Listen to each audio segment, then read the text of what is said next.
નમસ્કાર દોસ્તો, સ્વાગત છે આપ સર્વનું તમારી પોતાની YouTube channel ocean coaching classes પર। મિત્રો, આજે આપણે ધોરણ 6ની હિન્દી વિષયની તારીખ 18/1/2025ના રોજ જે એકમ કસોટી લેવાની છે તે એકમ કસોટીની જે ઓરિજિનલ પ્રશ્ન બેંક છે તેનું સંપૂર્ણ સોલ્યુશન આપણે આ વિડીયોની અંદર જોવાના છે। મિત્રો, ધોરણ 6ની અત્યાર સુધીની જેટલી પણ એકમ કસોટીઓ લેવાઈ છે એ એકમ કસોટીઓની જે પ્રશ્ન બેંક છે તમારી આવનારી પરીક્ષા માટે, તમારી વાર્ષિક પરીક્ષા માટે તમને ખૂબ જ ઉપયોગી સાબિત થશે અને એટલા માટે જ આ દરેકે દરેક પ્રશ્ન બેંક છે તેમના સંપૂર્ણ સોલ્યુશન આપણે તમારા માટે તૈયાર કરેલા છે, જેથી કરીને તમે વાર્ષિક પરીક્ષાની સારામાં સારી તૈયારી કરી શકો। તો આ દરેકે દરેક જે એકમ કસોટીઓની પ્રશ્ન બેંક છે તેના સોલ્યુશનની લિંક તમને નીચે ડિસ્ક્રિપ્શનમાં આપેલી છે, વિડીયો પણ છે અને PDF પણ છે। તો જરૂરથી દરેક વિદ્યાર્થીઓએ અવશ્ય અભ્યાસ કરી લેવો, જેથી કરીને તમારી આવનારી પરીક્ષા જે છે એના માટે તમને ખૂબ જ ઉપયોગી સાબિત થાય। प्रश्न नंबर 1, सही विकल्प चुनकर उत्तर दीजिए। एમાં विभाग 1, पहलू लुका छुपी के खेल के लिए कौन सा शब्द प्रयुक्त होगा? तो जवाब आवश्य विकल्प डी, आंख मिचौनी। बीजो सवाल, अमरूद बेचने वाली लड़की क्यों खुश हुई होगी? तो जवाब आवश्य माँ से 2 सिक्के मिले। ત્યાર પછી છે ત્રીજો સવાલ, बोली लगाकर बेचने का अर्थ एक शब्द में क्या कहते हैं? तो जवाब आवश्य नीलामी। चौथું, दस्तखत किसका समानार्थी शब्द है? तो जवाब आवश्य विकल्प डी, हस्ताक्षर। पांचवों, गांधी जी सभी से दान क्यों मांग रहे थे? तो जवाब आवश्य विकल्प सी, आज़ादी की लड़ाई के लिए। મિત્રો, ધોરણ 6ની તારીખ 18/1/2025ના રોજની હિન્દી વિષયની જે ઓરિજિનલ પ્રશ્ન બેંક છે તેના સંપૂર્ણ સોલ્યુશનના વિડીયો અને PDF આપણી ચેનલ ઉપર મુકાઈ ચૂક્યા છે। આ વિડીયો અને PDF મેળવવા માટેની લિંક તમને નીચે ડિસ્ક્રિપ્શન બોક્સમાં આપેલી છે અને વોટ્સઅપ પર જો તમારે PDF જોઈતી હોય તો આ નંબર ઉપર તમારે કોલ કરવાનો છે। ચાલો, ત્યાર પછી છે વિભાગ 2, माँ के द्वारा सजा मिलने पर भी नेपोलियन खुश क्यों था? तो जवाब आवश्य विकल्प डी, सत्य के पथ पर चलने के कारण। बीजो सवाल, हमेशा सत्य बोलने वाले को क्या कहते हैं? तो जवाब आवश्य विकल्प डी, सत्यवादी। त्रीजो, कौमुदी ने अपने सारे गहने किस लिए दे दिए? तो जवाब आवश्य विकल्प ए, देश प्रेम के लिए। कौमुदी ने गांधी जी से क्या मांगा? तो जवाब आवश्य विकल्प ए, हस्ताक्षर। पांचवों, अनूठे इंसान इकाई का साहित्य प्रकार क्या है? तो जवाब आवश्य प्रसंग वर्णन। ત્યાર પછી છે વિભાગ 3, એમાં પહેલો સવાલ, सत्यवादी किसे कहते हैं? तो जवाब आवश्य विकल्प सी, सत्य बोलने वाले को। नीलामी करना किसे कहते हैं? तो बोली लगाकर बेचना। जरा मुस्कुराइए का साहित्य प्रकार क्या है? तो जवाब आवश्य चुटकुले। चौथुं, अनूठे इंसान इकाई में किसकी बात नहीं है? तो जवाब आवश्य सरदार पटेल। बचपन से ही नेपोलियन में कौन सा गुण था? तो जवाब आवश्य सच्चाई का। ત્યાર પછી છે પ્રશ્ન નંબર 2, निम्नलिखित प्रश्नों के उत्तर लिखिए। एમાં विभाग 1, नेक रास्ते पर चलने का अर्थ क्या होता है? तो अच्छाई के रास्ते पर चलना चाहिए क्योंकि इसी से जीवन में सुख और शांति मिल सकती है।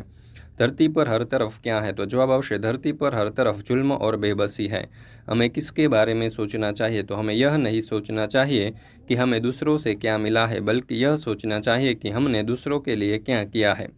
आने वाला कल कैसा होना चाहिए? तो जवाब आवश्य आने वाला कल बीते हुए कल से अच्छा होना चाहिए। सबका जीवन मधुवन कैसे बनेगा? तो मधुवन का अर्थ है वह बगीचा जिसमें सुंदर और खुशबूदार फूल खिले हो। हमें सबको खुशियों के फूल बांटने चाहिए।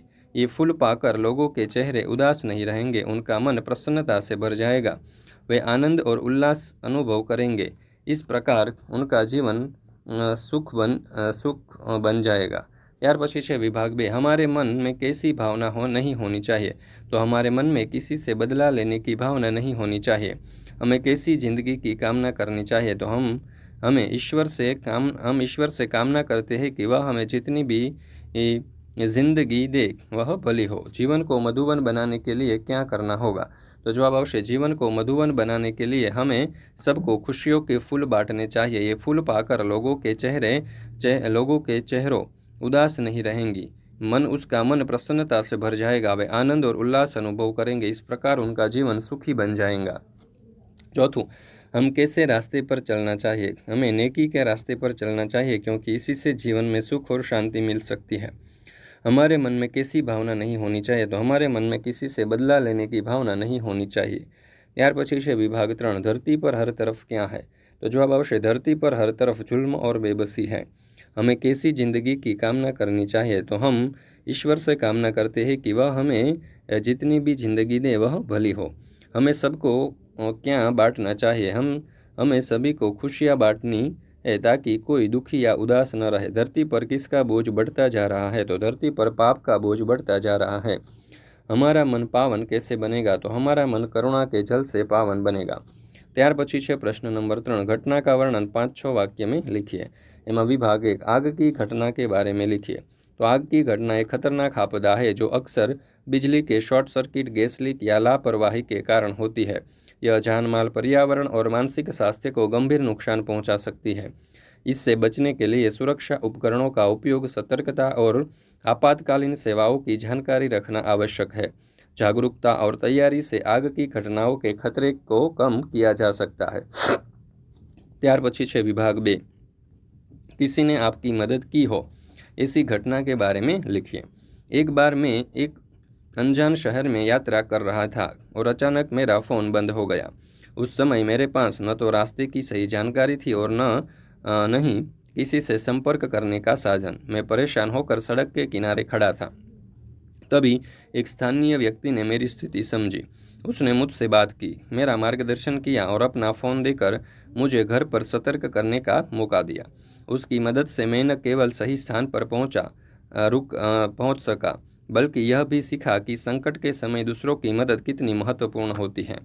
उसकी दयालुता ने मुझे यह एहसास दिलाया कि इंसानियत आज भी जिंदा है। यह अनुभव हमेशा मेरे दिल में रहेगा। ત્યાર પછી છે विभाग 3, अपने जीवन की किस एक घटना के बारे में लिखिए। तो जो ये उत्तर, एक बार मेरी स्कूल की पढ़ाई के दौरान वार्षिक विज्ञान प्रदर्शनी आयोजित की गई थी। मैंने और मेरी टीम ने एक प्रोजेक्ट पर काम करने का फैसला किया जो सौर ऊर्जा से चलने वाले उपकरणों पर आधारित था। प्रोजेक्ट के लिए हमें कई बार असफलता का सामना करना पड़ा, लेकिन हमने हार नहीं मानी। प्रदर्शनी के दिन जब हमने अपना प्रोजेक्ट प्रस्तुत किया तो वह दर्शकों और जजों को काफ़ी पसंद आया। हमें प्रथम पुरस्कार मिला। इस घटना ने मुझे सिखाया कि मेहनत और टीम वर्क से कोई भी लक्ष्य हासिल किया जा सकता है। यह अनुभव मेरे जीवन के सबसे प्रेरणादायी पलों में से एक है। ત્યાર પછી છે विभाग 4, बाढ़ की घटना का वर्णन अपने शब्द में लिखिए। तो मेरे गांव में एक बार भारी बारिश के कारण बाढ़ आ गई।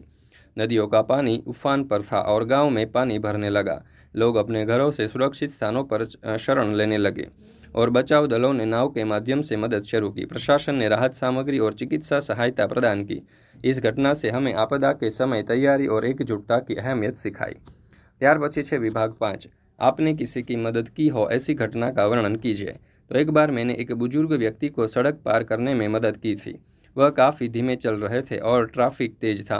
उनकी झिझक देखकर मैंने उनके पास जाकर पूछा, क्या मैं आपकी मदद कर सकता हूँ? उन्होंने सहमति से सिर हिलाया। मैंने उसका हाथ पकड़ा और धीरे धीरे उन्हें सुरक्षित सड़क पार करवाई। इस पल उनके चेहरे पर आई मुस्कान ने मुझे बहुत संतुष्टि दी। यह छोटी सी मदद मुझे यह एहसास दिलाती है कि दूसरों की ज़रूरत के समय छोटी कोशिश भी बड़े अर्थ रखती है। ત્યાર પછી છે પ્રશ્ન નંબર 4, લિંગ પરિવર્તન। દેવ તો એનું થશે દેવી। વાક્ય બનશે દેવીને મંदिर में पूजा की। कुमारीનું થશે કુમાર। વાક્ય બનશે કુમારને अपनी पढ़ाई पूरी की। जादूगरનું થશે जादूगरनी।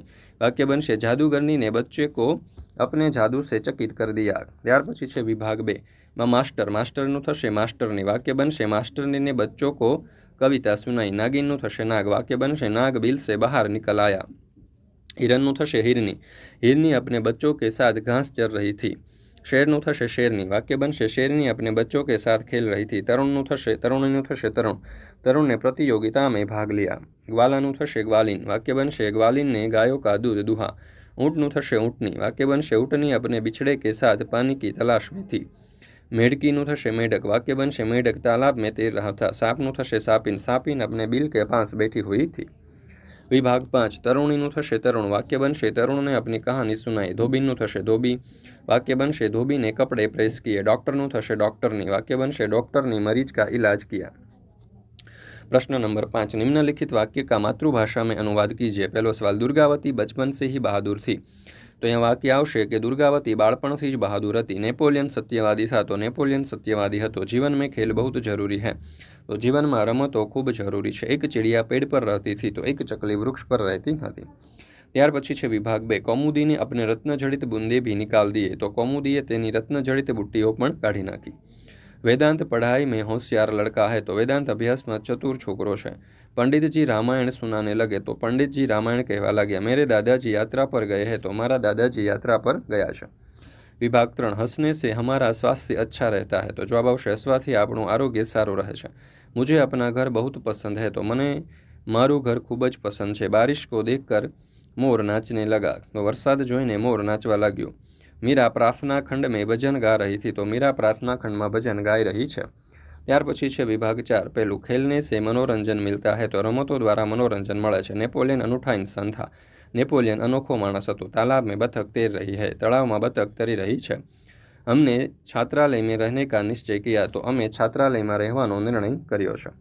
बच्चों को कहानी सुनाना अच्छा लगता है। બાળકોને વાર્તા સાંભળવી ગમે છે। રાજા ભોજ પ્રજાવત્સલ રાજા थे। તો રાજા ભોજ પ્રજાવત્સલ રાજા હતા। अच्छी आदतें हमारे जीवन सुधारती है। तो आ सारी आदतों આપણું જીવન સુધારે છે। वहाँ कौन खड़ा है। તો ત્યાં કોણ ઊભું છે।